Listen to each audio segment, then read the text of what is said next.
Laon yun. Dahil inutusan ako ng kapatid ko na sistro para may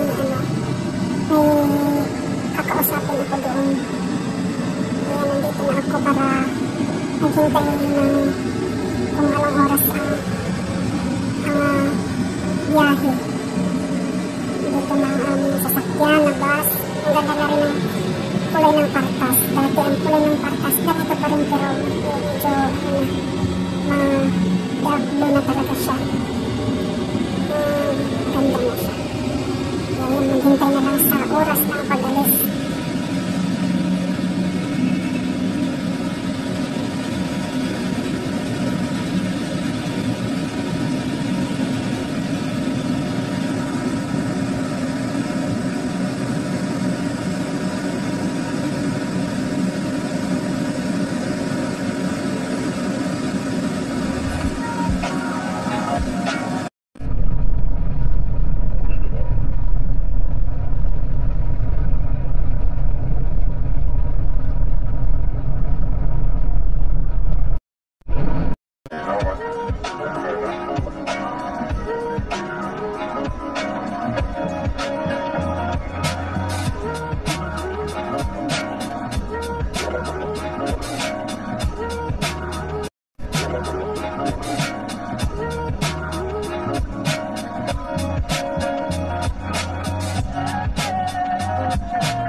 Ngayon, papunta na ako sa palengke kasi bibili muna ako ng ulam bago pumunta dun sa kanila.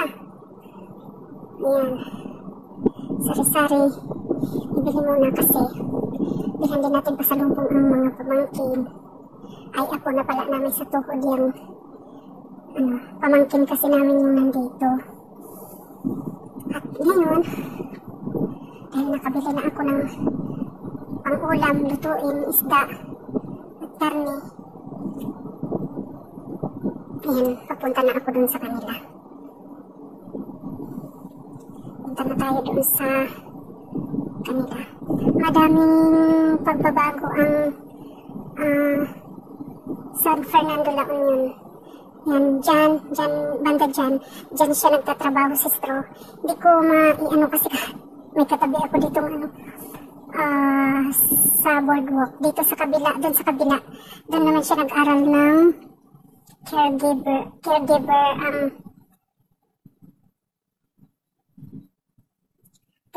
ang inaral niya doon. Ngayon, dadaan tayo dito sa may unahan, meron ditong ito banda dito, may school dito na pang HRE.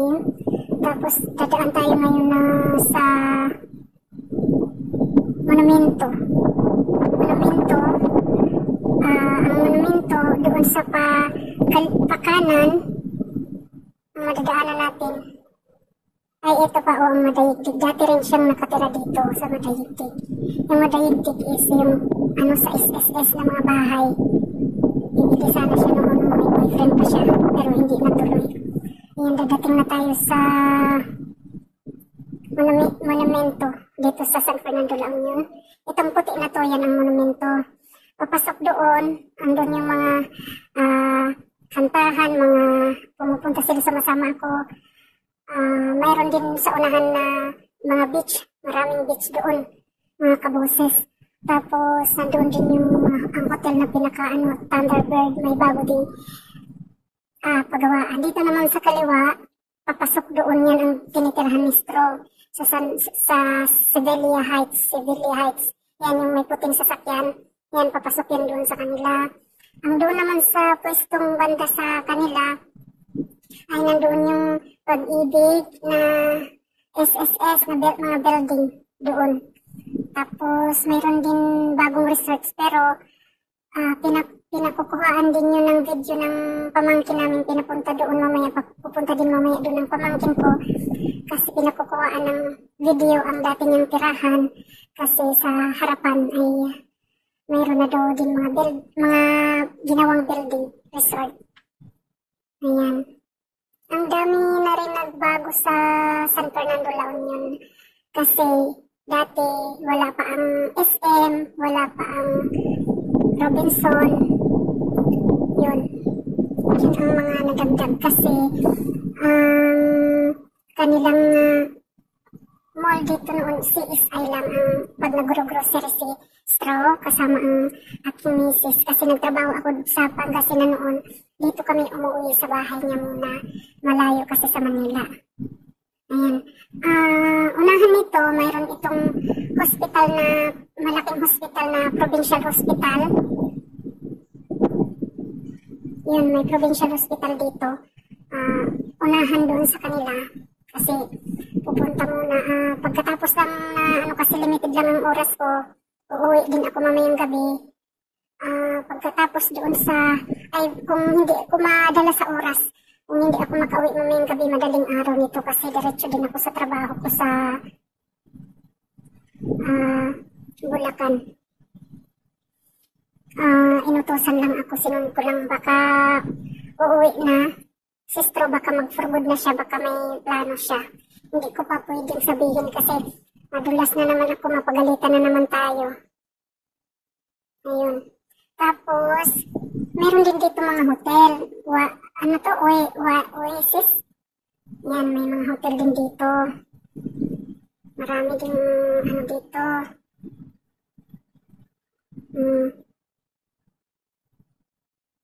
Tapos, mamayang gabi, ayan, dito na pasok na tayo, papasok doon sa kanila na. Ayan na, stop ko na muna.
Ang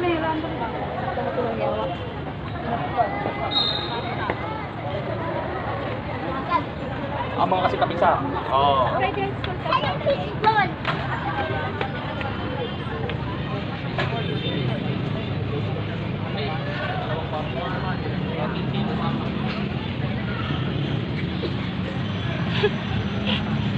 Pag-ipay mo dito mang ipo. Sin ko kag kini mami.